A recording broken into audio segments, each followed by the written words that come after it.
Welcome to another edition of HorseCenter, everyone. I'm Brian Zipsy, and as always, I have the pleasure of being joined by my partner on location at beautiful Monmouth Park, Matt Schiffman. How are you today, Matt? I'm great, Brian. I'm sitting in the, for now, deserted grandstand at Monmouth Park. I have a feeling on Sunday that there will be literally no empty space in the grandstand. You're about 60,000 people short of what that place is going to look like on Sunday, Matt. You're dead on correct. Although you do have a few more people coming in today, a few more people, and also an equine of note. Yes, American Pharoah is supposed to land at Atlantic City Airport at about 2 o'clock, and I figure a couple hours after that, I'll be waiting to see him on the backstretch this afternoon. Awesome, Matt. Everybody wants to see American Pharoah. I want to see American Pharoah. Everybody watching. By the time this video makes it out, I think people will already know that American Pharoah is landed. Hopefully, you'll even get some footage of him arriving at Monmouth Park today. I sure hope so. I'm looking forward to that. Matt, the biggest horse that has ever run in the Haskell. I've been a fan of the Haskell all my life, as you have been as well, I think. And they've never had a horse this big. They've never had a Triple Crown winner, obviously. They've never had a horse near as big visit Monmouth Park and run in the Haskell. What's it mean as a local to have American Pharoah there at Monmouth Park on Sunday? I think it's, I think it's tremendous. I think we're going to have a lot of people besides New Jersey folk here on this day. And I think the impact of American Pharoah has been significant. I see it at Saratoga. I can't tell you how many times I was asked and I heard conversations about whether American Pharoah was going to go to Saratoga after the Haskell. The makeup of the crowd at Saratoga was far different than what I'm used to. There were so many young people. And when I say that, younger people in their 20s and 30s. Oh, 20s. Okay. All right. Because most people are younger than us. Well, that no question. But that prime audience that racing needs, those 20-year-olds, those 30-year-olds who could turn into lifelong racing fans like old folks like you and I, Brian. American Pharoah mania is running wild, Matt. I'm happy to see it as one, and seeing him at Monmouth Park, I'm excited. I've seen thousands upon thousands of live races over the last 40+ years. And I'll be a little kid at Monmouth there to see American Pharoah. I think he's the deserving Triple Crown winner that we've all been waiting for so many years. And now to see his first race and at Monmouth Park, my old haunt, your current haunt, that's going to be exciting. But yeah, it's going to be crowded. It's going to be crazy. It's going to be fun. It's going to be bedlam. And are we going to see American Pharoah win like we've grown accustomed to seeing? I'm pretty sure we're going to see a big margin of victory by American Pharoah. I think he could easily break the record of 9 3/4 lengths, which was set by Verrazano. I think the only thing that'll keep him from doing that is if they gear him down really early and don't try and push him. Wow, that's a statement, Matt. You're predicting 10 lengths or so, it sounds like, and they're this may not be the greatest field in the world, but competitive edge. We've seen some good things from competitive edge in the past. Now, we're not 100% sure competitive edge is running. There are a lot of horses cross-entered in these races this week. There's 4 3-year-old stakes on Friday, Saturday, and Sunday. So there's a little bit of uncertainty as far as who is running where, but competitive edge is probably going to be in the Haskell. They're talking Jim Dandy as a possibility as well. Upstart now, who was supposed to be going to the Jim Dandy, now is a possible for the Haskell. Keen Ice, Mr. Jordan. So there's some interesting horses in there. Is there one horse in there that if they run big can run somewhat near American Pharoah? And who knows, if American Pharoah doesn't run his best, make it a real race? I think they're battling for the $200,000 second place share, which is a big chunk of change. The Jim Dandy is a $600,000 purse, so the win is 360,000. So I don't know. I guess some of these people are making decisions. Do I go for second place at the Haskell in the Grade 1? Do I go for the win in the Jim Dandy? Do I go for the win in the West Virginia Derby, where the purse is, is it 500,000 in the West Virginia Derby, Brian? It's actually 750,000, Matt. Oh, It's a pretty big purse in its own right. So yeah, winning that is a good chunk of change too. Okay, so American Pharoah is the story, the only story, the big story, the huge story. We all expect him to win. We kind of all want him to win, I think. Maybe some long shot players will tell you a different story, but American Pharoah is the Haskell story.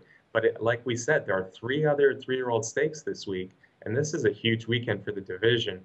I think American Pharoah is the three-year-old champion, the horse of the year already, no matter what happens, Matt. But maybe the second best three-year-old is going to be decided at Saratoga the day before in the Jim Dandy. You got Frosted.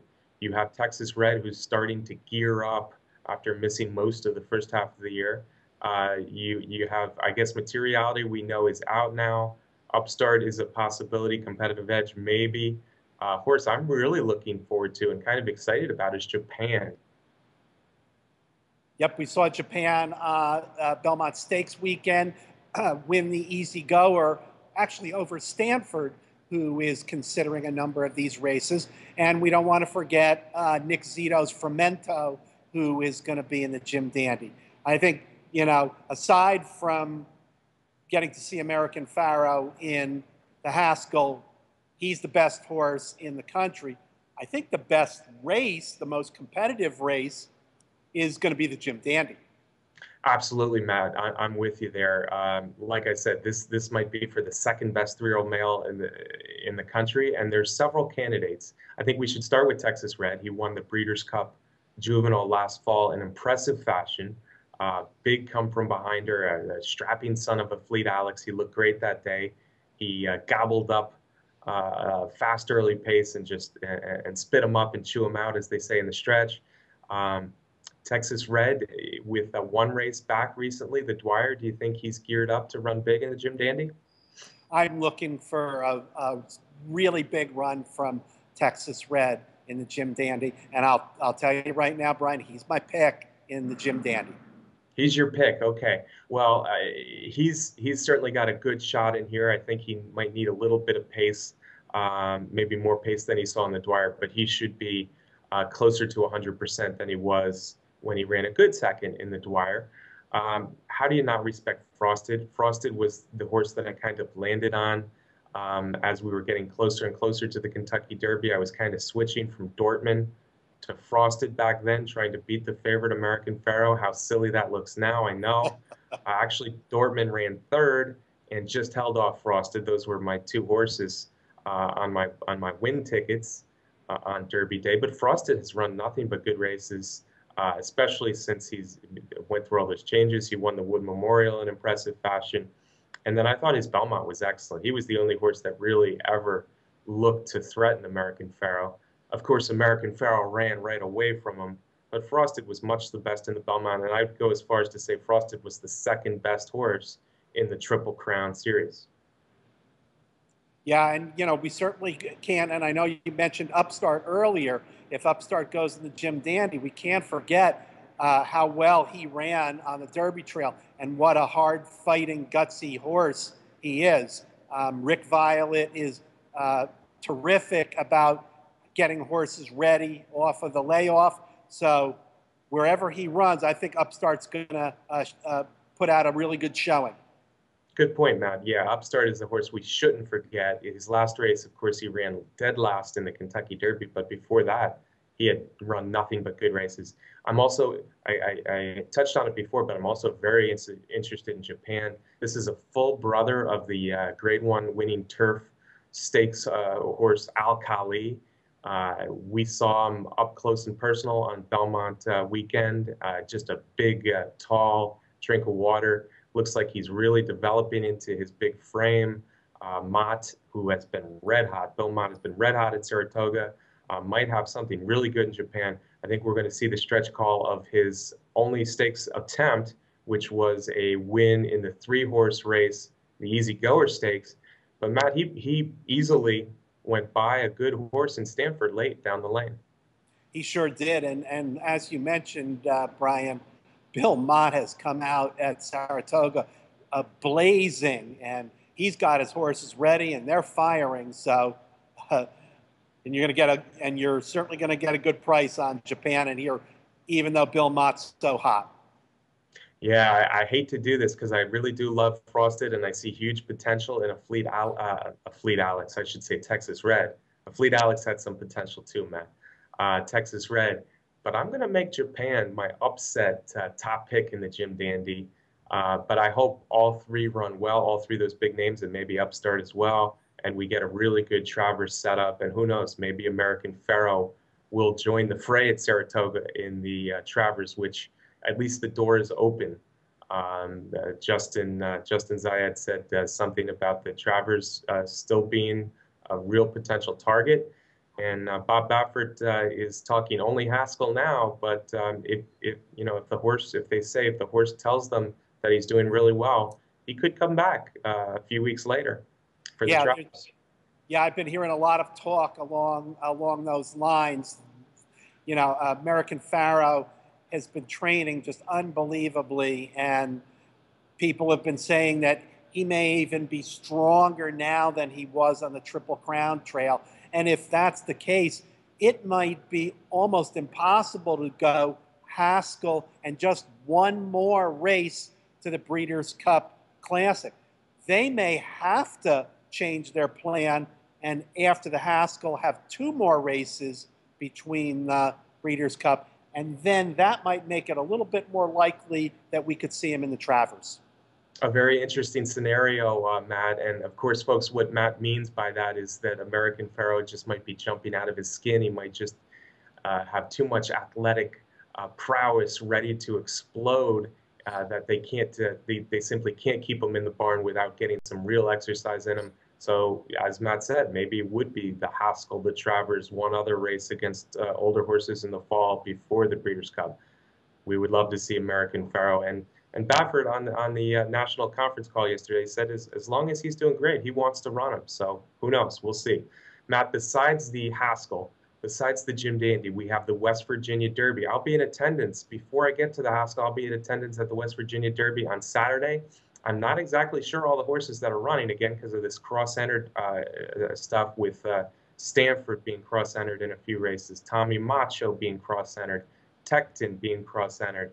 So I think we're going to see Made from Lucky, the Peter Pan winner, a very impressive Peter Pan winner. I think we're going to see Tale of Verb, some interesting lightly raced horses like Bent on Bourbon, the Iowa Derby winner, Iron Fist from the Hollendorfer barn, and a horse I've always been partial to, Super Colossal. Is there anything you're leaning towards at Mountaineer on Saturday?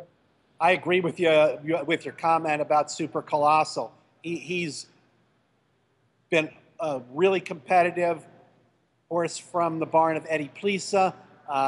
Ran some really super races.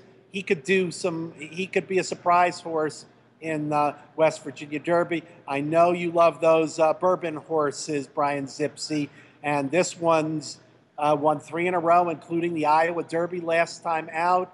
Tale of Verve, that's Dallas Stewart, and he always has them ready to upset.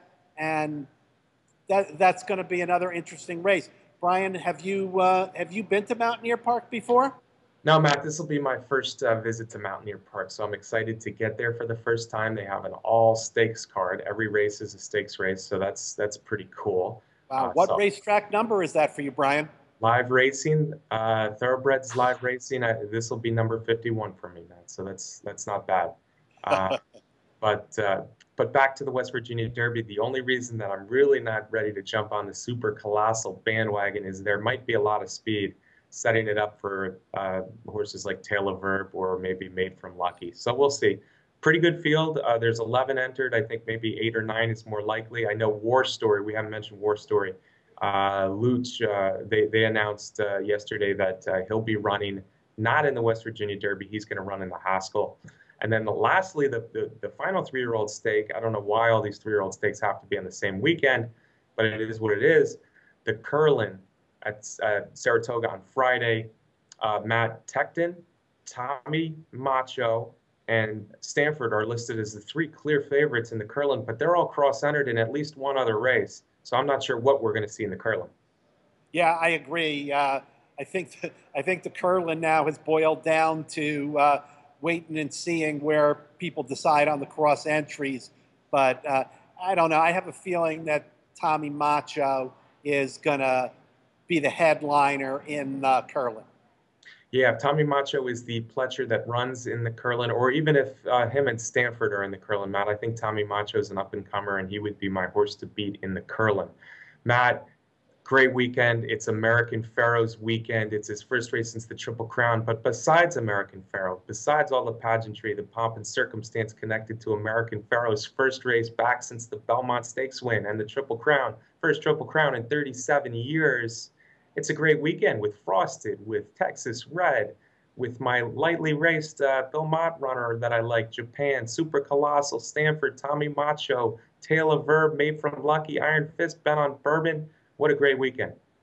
Yeah, it almost sounds like the Derby Trail again, but maybe it's the Midsummer Derby Trail as we really now kick off the second half of the year competition for the 3-year-olds.